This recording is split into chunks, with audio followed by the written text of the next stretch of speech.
नमस्ते। और आज की वीडियो में हम जानेंगे कि प्रकृति जो है वो अनादि यानी बिगिनिंगलेस है या उसको भी बनाया गया है। ठीक है। सबसे पहले पॉइंट पे हम आएंगे नॉर्मल ऑब्जर्वेशंस पे कि जो भी होता है आज तक हमको जो भी होता हुआ दिखता है उनमें तीन कॉज होते हैं। तीन कॉज कौन कौन से होते हैं? मटेरियल कॉज, एफिशिएंट कॉज और मीडियम कॉज। ठीक है। मीडियम कॉज को अभी हम जाने देते हैं, अभी वो हमारे लिए इम्पोर्टेंट नहीं है। यहाँ पर जो इम्पोर्टेंट है वो दो कॉज है, मटेरियल कॉज और इफ़िशिएंट कॉज। ठीक है। यहीं पर हम समझेंगे कार्य कारण सिद्धांत भी, जिसको हम इंग्लिश में बोलते हैं कॉज एंड इफेक्ट प्रिंसिपल। ठीक है। कार्य कारण में क्या होता है कि जो भी कार्य होता है उसका कारण होता है। तो जैसा कि मैंने तीन कॉज बताए हैं, तो उसी को हम बोलते हैं उपादान कारण और निमित्त कारण। निमित्त कारण मतलब इफ़िशिएंट कॉज और उपादान कारण मतलब मटेरियल कॉज। तो जब हम देखते हैं चीज़ें, जब हम कोई सी व्यवस्था देखते हैं तो हर व्यवस्था का व्यवस्थापक होता है। ठीक है। ये तो हमें प्रत्यक्ष से सिद्ध हो जाता है। प्रत्यक्ष मतलब जो ऑब्जर्वेशन, जो हमारी डायरेक्ट ऑब्जर्वेशन होती है उसको हम बोलते हैं प्रत्यक्ष। तो प्रत्यक्ष से सिद्ध हो जाता है कि जो क्या बोलते हैं, हर एक उपादान, हर एक कार्य का निमित्त कारण और निमित्त कारण होना आवश्यक है, व्यवस्था का व्यवस्थापक होना आवश्यक है। लेकिन हमने ये भी देखा है, ये भी ऑब्ज़र्व किया है कि बिना मटेरियल कॉज के भी कोई व्यवस्था नहीं हो सकती है। मतलब हर एक व्यवस्था का व्यवस्थापक भी होना पड़ेगा और उसका उपादान कारण, जो कि हम बोलते हैं मटेरियल, जिसको हम प्रकृति कहते हैं, प्रकृति की भी आवश्यकता पड़ेगी। तो व्यवस्था हो गई, व्यवस्थापक हो गया, और उसके अंदर जो लगा हुआ हमारा जो प्रकृति मटेरियल है, ठीक है, उसको हम बोलते हैं प्रकृति। यूनिवर्स का जिसको फंडामेंटल मटेरियल बोलते हैं उसको हम प्रकृति कहते हैं दार्शनिक भाषा में, जैसा कि मैंने पिछले वीडियोस में भी बताया है। तो प्रकृति जो है वो अनादि है या उसको भी बनाया गया है? तो सबसे पहली बात तो ये है, जैसा कि हमने पहले जो हमारी जो प्रीमाइसेस थी, जो हमारी जो प्रतिज्ञा था, क्या पक्ष क्या था? प्रतिज्ञा ये है कि हर कार्य का कारण होता है, हर एक कार्य का कारण होता है। तो जो कार्य नहीं उसका कारण भी नहीं। तो मटेरियल, जिसको हम प्रकृति कहते हैं, प्रकृति कार्य नहीं तो उसका कारण भी नहीं। ज़रूरी नहीं है ना कि किसी जो कार्य ना हो उसका कारण हो। हाँ, ज़रूरी क्या है कि जो भी कार्य है उसका कारण होना चाहिए। ये ज़रूरी नहीं है कि हर जो कार्य ना हो उसका भी कारण होना ज़रूरी नहीं है। ठीक है। तो यहाँ पर अब्राहमिक फेथ्स का मानना है कि उनके गॉड ने जो खासकर जो इस्लाम और क्रिश्चियनिटी के गॉड का मानना है कि गॉड जो है उनका, वो प्रकृति, जो यूनिवर्स का फंडामेंटल मटेरियल है, उसको भी बनाता है। और कहाँ से बनाता है? कहीं से नहीं, नॉन एग्जिस्टेंस से एग्जिस्टेंस में लाता है वो। अब वो कहाँ से लाता है वो नहीं पता, जो भी हो, पर यूनिवर्स के फंडामेंटल मटेरियल को भी वो बनाता है बिना किसी मटेरियल कॉज के। तो इस चीज़ को ये कभी प्रूव ही नहीं कर पाएंगे। क्यों? क्योंकि जब ये गॉड को प्रूव करेंगे कि हर एक जो चीज़ बनती है उसका कोई बनाने वाला होता है, लेकिन बनाने के लिए मटेरियल भी लगता है। तो बिना मटेरियल के तो कोई सी भी चीज़ बनी हुई नहीं दिखती है। तो यहाँ पर वो अपने सिद्धांत को, जिनका जो प्रिंसिपल है, इसको सिद्ध नहीं कर सकते, अपने गॉड को प्रूव नहीं कर सकते हैं, अपने कॉन्सेप्ट को, अपनी थियोलॉजी को। फिर ये कहेंगे कि नहीं, गॉड पे जो है ये सब चीज़ें अप्लाई नहीं होती है। तो फिर वही बात हो जाएगी कि फिर ठीक है, यूनिवर्स पे भी ये सब चीज़ें अप्लाई नहीं होती, फिर तो एफिशिएंट कॉज की भी ज़रूरत नहीं है, गॉड की भी ज़रूरत नहीं फिर हमको। तो इसी प्रकार से इनका जो कॉन्सेप्ट है वो बिल्कुल प्रूव नहीं हो सकता है, और प्रकृति को हमको अनादि मानना ही पड़ेगा, मटेरियल कॉज को हमको पहले से उपस्थित मानना ही पड़ेगा। ठीक है। तो अब फिर साइंटिफिकली देखा जाए तो ये बात कितनी ज़्यादा सटीक है, कितनी ज़्यादा सही है। ठीक है।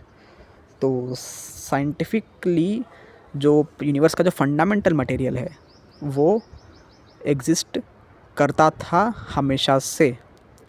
ठीक है। उसको भी किसी ने नहीं बनाया, वो कभी भी एग्जिस्टेंस में नहीं आया, वो हमेशा से एग्जिस्टेंस में था। अब मैं ये बात कैसे बोल सकता हूँ? तो देखो, क्वांटम फिज़िक्स का जो सबसे बेसिक कॉन्सेप्ट है यही है कि जो उसमें जो क्वांटम फील्ड थ्योरी होती है, क्वांटम फील्ड थ्योरी में जो फील्ड्स होती है, स्पेस टाइम होता है, फील्ड्स होती है, और क्वांटम फ्लक्चुएशंस होते हैं, और जो पार्टिकल्स होते हैं ना, वर्चुअल पार्टिकल्स क्या होते हैं कि मतलब वैक्यूम जो होता है, मतलब जो हमको खाली स्पेस, जैसा हमको लगता है कि वो स्पेस खाली है, वहाँ पर क्या होता है कि वहाँ पर अंदर ही अंदर एनर्जी होती है, बहुत हर तरफ एनर्जी होती है, और वो एनर्जी क्या होती है, पार्टिकल्स में कन्वर्ट होती है। जैसे फोटोन इलेक्ट्रॉन्स में कन्वर्ट होते हैं, इलेक्ट्रॉन्स फोटोन में कन्वर्ट हो जाते हैं, इस टाइप से। वैसे ही वो जो एनर्जी होती है जो सब तरफ फैली हुई रहती है, वो एनर्जी क्या होती है, इलेक्ट्रॉन्स में कन्वर्ट हो जाती है, और एक इलेक्ट्रॉन और एक पॉजिट्रॉन, इलेक्ट्रॉन और पॉजिट्रॉन के पेयर में कन्वर्ट हो जाती है। पॉजिट्रॉन क्या होता है? पॉजिट्रॉन इलेक्ट्रॉन का अपोजिट पार्टिकल, मतलब एंटी मैटर है। बस अंतर इतना है उन दोनों में कि उसका चार्ज जो होता है वो चेंज हो, अपोजिट होता है उसके। बाकी इलेक्ट्रॉन की सारी प्रॉपर्टी उसके अंदर होती है, उसका चार्ज अलग होता है, चार्ज अपोजिट होता है। बाकी सारी प्रॉपर्टी इलेक्ट्रॉन की पॉजिट्रॉन में होती है। और ऐसे सारे पार्टिकल्स के एंटी पार्टिकल्स होते हैं, जैसे anti quark, anti up quark, anti down quark, सारे पार्टिकल्स के। तो यहाँ पर क्या होता है कि फंडामेंटल लेवल पे ये जो पार्टिकल्स होते हैं ये बनते हैं और एक दूसरे में वापस से अट्रैक्ट हो जाते हैं, क्योंकि दोनों के अनलाइक चार्जेस है ना, एक का माइनस प्लस, तो माइनस प्लस क्या होता है, अट्रैक्ट हो जाते हैं और एक दूसरे में कोलैप्स हो जाते हैं, और फिर वापस से जो एनर्जी थी, जिस एनर्जी से वो निकले थे, उसी एनर्जी में वापस से चले जाते हैं, समाहित हो जाते हैं। तो यही होता है। अब क्या होता है कि और इवन ये तक मानना है मॉडर्न साइंस का कि भाई, जो मॉडर्न फिज़िक्स का, कि जो जिसको हम बोलते हैं ट्रू वैक्यूम, जिसको हम बोलते हैं ट्रू नथिंग, एब्सोल्यूट नथिंग, कि वहाँ पर कुछ भी नहीं, ऐसा हो पॉसिबल ही नहीं है। ट्रू क्या बोलते हैं, ट्रू वैक्यूम, या फिर जिसको हम बोल रहे हैं एब्सोल्यूट नथिंग, जैसी कोई चीज़ होती ही नहीं है। ये तक मानना है मॉडर्न फिज़िक्स का। तो आप समझ ही सकते होंगे कि इनका कॉन्सेप्ट जो है अब्राहमिक रिलीजन, या फिर कुछ एथिस्ट लोग भी ऐसा मानते हैं। मैं ये नहीं कह रहा हूँ सारे एथिस्ट, लेकिन कुछ एथिस्ट लोग ऐसा मानते हैं कि यूनिवर्स जो है नथिंग से निकला है। इन दोनों का कॉन्सेप्ट कितना ज़्यादा अनसाइंटिफिक है। और सांख्य दर्शन का जो कॉन्सेप्ट है कि प्रकृति अनादि है, प्रकृति हमेशा से थी, हमेशा से है, हमेशा रहेगी, ये कितना ज़्यादा लॉजिकल है। अब बात आती है कितना ज़्यादा साइंटिफिक है। अब हम बात करेंगे लॉजिक पे, कि लॉजिकली किसका जो कॉन्सेप्ट है वो सपोर्ट करता है, प्रकृति को अनादि मानना या फिर प्रकृति का आदि मानना। आदि मतलब बिगिनिंग मानना, ठीक है। तो फर्स्ट लॉ ऑफ लॉजिक की बात करेंगे हम, जो लॉ ऑफ आइडेंटिटी है। लॉ ऑफ आइडेंटिटी में क्या होता है कि जो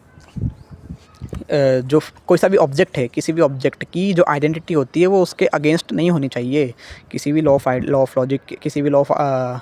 किसी भी ऑब्जेक्ट की आइडेंटिटी अपनी आइडेंटिटी से मतलब डिफरेंट नहीं होना चाहिए। जैसे कि ए है, तो एक अपनी आइडेंटिटी से, जिसको हम बोल रहे हैं ए और ए डैश एक दूसरे के अपोजिट, एक दूसरे के विरुद्ध नहीं होना चाहिए, अगेंस्ट नहीं होना चाहिए, ठीक है।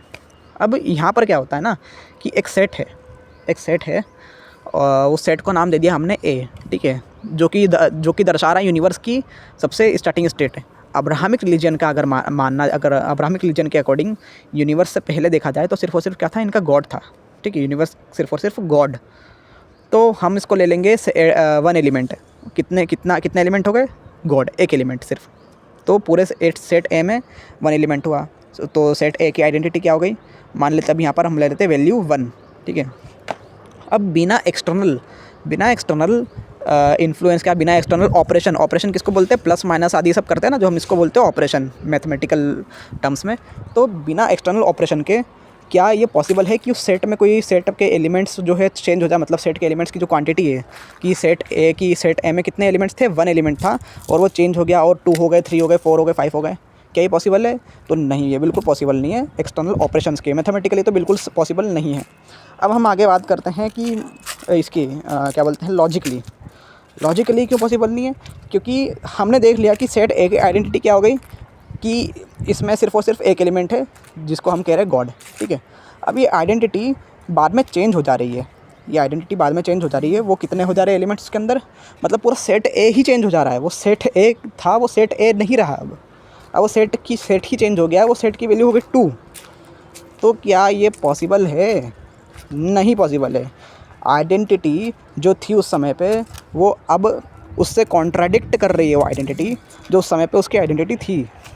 लेकिन जो हम सांख्य दर्शन में देखेंगे तो सांख्य दर्शन का मानना है कि नहीं, प्रकृति जो है वो अनादि है, हमेशा से है, और जो जगत है, जो कि उसका कार्य है, वो प्रकृति में अव्यक्त रूप से व्यापक होता है। अब वो हम बाद में देखेंगे कि अव्यक्त और व्यक्त आदि सब क्या होते हैं, ये भी मैं बाद की वीडियोज़ में बताऊँगा। पर अभी के लिए हम इतना समझना चाहिए कि कभी भी हमारे सांख्य दर्शन में, जो कि वैदिक दर्शन है, उसके अंदर कभी भी किसी भी उसकी सेट की वैल्यू कभी भी वैल्यू चेंज नहीं होती है, ठीक है। अभाव से भाव नहीं उत्पन्न होता है, अभाव मतलब नॉन एग्जिस्टेंस से एग्जिस्टेंस नहीं आता है। यहाँ पर जो होता है, जो भी एग्जिस्टिंग है उसकी आइडेंटिटी कभी चेंज नहीं होती है। लेकिन क्योंकि अब्राहमिक रिलीजन की जो थियोलॉजी है उसके अंदर चेंज हो रही है आइडेंटिटी, तो आइडेंटिटी कॉन्ट्राडिक्ट करने के कारण ये लॉजिकली भी पॉसिबल नहीं है। तो हमने देख लिया कि ना इसको प्रूव किया जा सकता है, और जो लोग मान रहे हैं वो मानना भी, इनका जो मान्यता भी कॉन्ट्राडिक्टरी है लॉजिकली। तो अगले वीडियो में हम जानेंगे कि यूनिवर्स जो है वो इटर्नल है या उसको भी बनाना आवश्यक है।